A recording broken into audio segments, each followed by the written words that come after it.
I'm here today with Rhona Driggs, CEO, and Tim Anderson, CFO, to discuss Empresaria's full year 2020 results. Rhona, how would you describe the period? The past year has been extremely challenging, but it has also presented opportunities. We started 2020 strongly. We saw the benefits of our operational initiatives put in place in 2019 take hold, delivering year-on-year profit growth in each of the first 3 months of 2020. As COVID-19 started to impact, the benefits of our Stronger Together initiative were evident as we responded swiftly and effectively, facing the challenges we encountered, not as individual businesses, but together as a group, sharing lessons learned and best practices. As we moved into the second half, we started to see signs of improvement. Our markets and clients started to adjust to the new normal, and we saw some positive momentum in some of our markets and sectors going into the final months of the year. The improved market conditions, combined with our benefits from our operational initiatives and strong cost controls, enabled us to deliver a higher level of adjusted profit before tax in the second half of the year compared to the first, despite net fee income being lower. We demonstrated the benefits of our diversification by market and sector, our Stronger Together initiative, and our overall resilience as a group. I am extremely proud of how the group performed and grateful for the strength and the commitment of our teams. Tim, can you give a top-level overview of the results reported in the period? Our results for 2020 reflect a challenging year that has been dominated by the impact of COVID-19.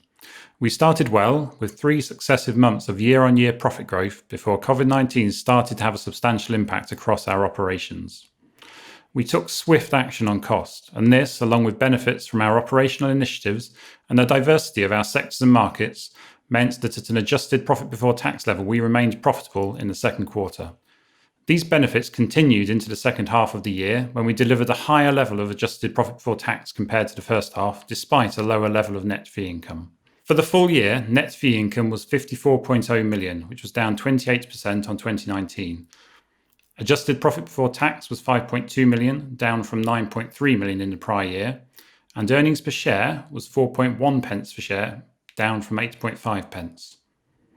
Our net debt fell significantly to 13.6 million, reflecting working capital inflows and demonstrating the resilience of our financing structure. In March 21, we refinanced our 15 million revolving credit facility for a further 2.5 years. The resilience of the group and the strength of our balance sheet have been in evidence throughout 2020, and as a result, the board is proposing a dividend of 1.0 pence per share for the year ended 31 December 2020. We remain cautious on the ongoing impact on the group, but believe we are well positioned to grow as demand returns to our markets.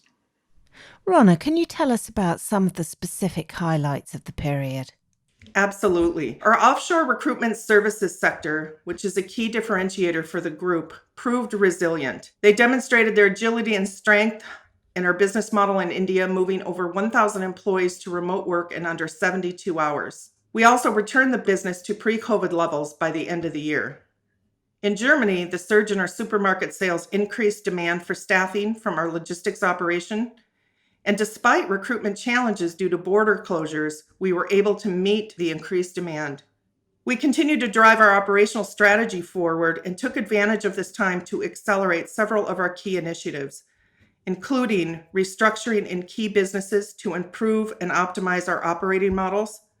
Several of our businesses in our IT and professional sectors moved to a more sales and recruiting focused structure, enabling us to provide a higher touch service to both our candidates and our clients, along with greater scalability. We also made significant changes in structure to our business in Germany, as well as our aviation business. Investment in a common technology platform has continued to progress.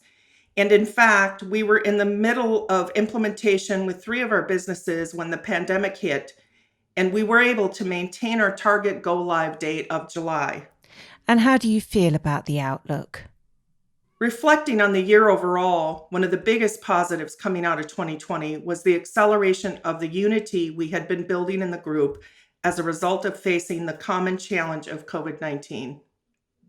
We've shown in 2020 that we can continue to deliver effectively to our clients in this new normal and do so profitably.